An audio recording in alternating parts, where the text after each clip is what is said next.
Good afternoon, Mrs. Robinson. I'm Raquel Rankin, a student at North Carolina Central, and I'm here to interview you on pretty much your career as a teacher. My first question, why did you choose to become a teacher?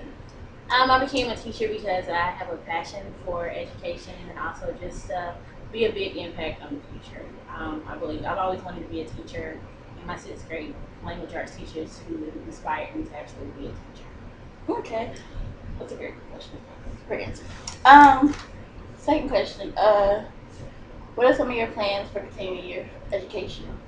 I'm actually looking into a couple schools right now. I'm planning on getting a master's in curriculum design with concentration of technology. So getting out the classroom and impacting schools all over. Um, what do you find is the most rewarding thing about being a teacher?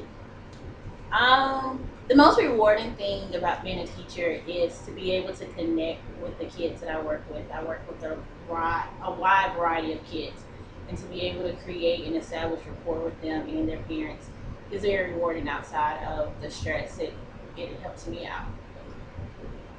Um, when you were applying for jobs to become a teacher, what about Wake County or Wake County that interested you most? I student taught and I went to UNC Charlotte, and I really wanted to get out of Charlotte Mecklenburg. And Wake County wasn't too far from home, wasn't too close to home, so that was one of the big factors in what played me coming to Wake County. The school that I teach at, this is my third year there. The demographics is what I was looking for. It's a Title I school and everything. So to be able to have my number one pick for in a county that's not too far, not too close was pretty much good for me. What would you consider your biggest challenge going through school?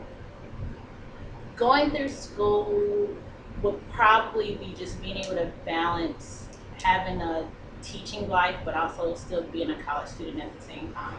Um, my last year, I pretty much was a teacher, so some of the things that I wanted to do with my friends couldn't do because technically I was working and they were still students. So that might have been the biggest challenge that I might have had. For someone like myself that is trying to pursue a career in teaching, what is your best advice that you would give? My best advice is to remember why you're doing it. There will be some challenging days. There are going to be some days where you want to hit a kid or even say something to a parent that you know that you might lose your job for, but to remember that passion that you have and why you actually got into this career is going to help you a lot in maintaining and sustaining in this profession. Before you decided to become a teacher, did you have any other uh, careers that you were looking at? You're going to laugh at me when I say this, but I wanted to become a chef because I like to eat, so food all the way. But it wasn't something that I was passionate about. Um, I kind of wanted my one of my goals is just being a stay-at-home mom.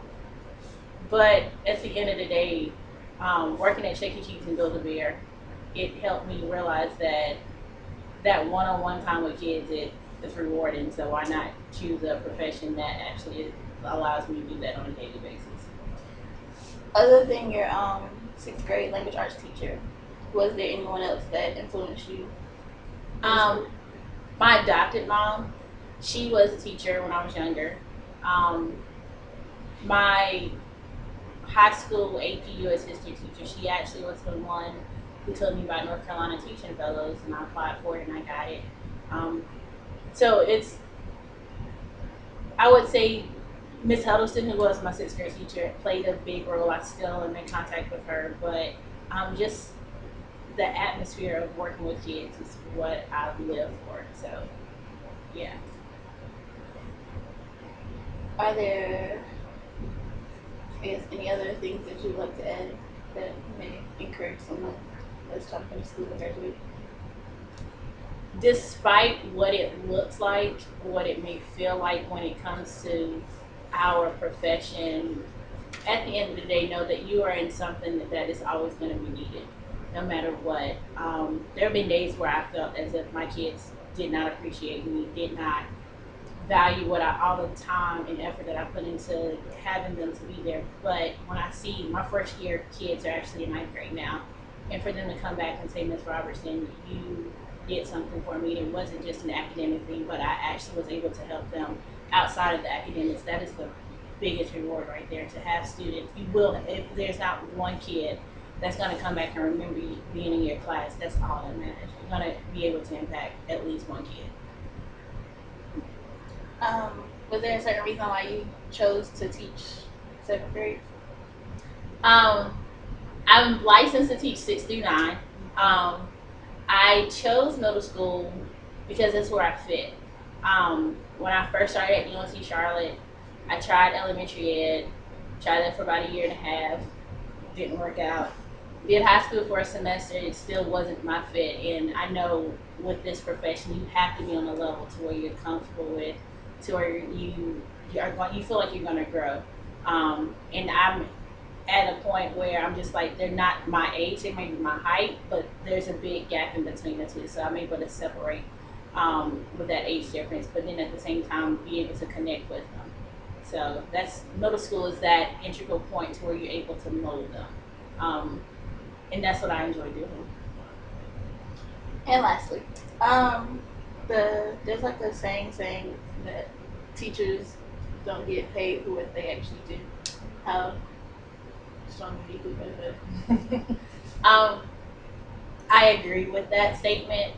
A lot of people say, when I talk to other people who aren't in teaching, they're like, I don't know what you're complaining about, you get summers off. But I tell them, you can clock in you can do a 9 to 5 and you clock in. I clock in August and I don't clock out until June.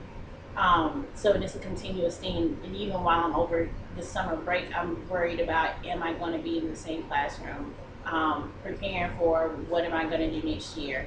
And things like that. So teaching is a 365 job. Even though we get paid for 10 months, it's a 365 job. Thank you so much for your time, and I really appreciate how you